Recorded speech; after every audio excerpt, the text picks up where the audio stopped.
26 دسمبر کو دنیا بھر میں سورج کو گرہن لگے گا۔ رواں سال کے آخری یعنی تیسرے سورج گرہن کو رنگ آف فائر کا نام دیا گیا ہے۔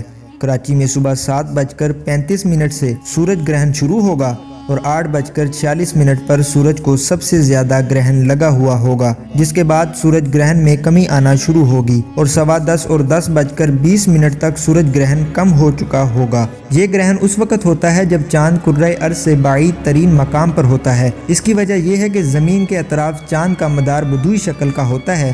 گرہن کے دوران زیادہ دیر تک سورج کی طرف دیکھنا اور سولر فلٹر استعمال نہ کرنا آنکھوں کے لیے نقصان دہ ہو سکتا ہے۔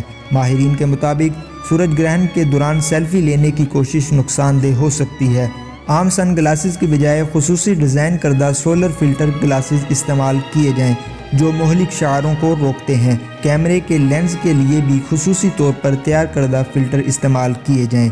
سورج اور چاند گرہن کے موقع پر حضور اکرم صلی اللہ علیہ وآلہ وسلم نے ایک نماز ادا کی ہے جس کا نام نماز کسوف ہے۔ حضرت ابو مسعود انصاری رضی اللہ تعالی عنہ فرماتے ہیں کہ حضور اکرم صلی اللہ علیہ وآلہ وسلم نے ارشاد فرمایا، بے شک سورج اور چاند اللہ تعالیٰ کی نشانیوں میں سے 2 نشانیاں ہیں۔ اللہ تعالیٰ ان دونوں کے ذریعے اپنے بندوں کو ڈراتا ہے اور یقینی بات ہے کہ یہ دونوں کسی شخص کی موت پر گرہن نہیں ہوتے۔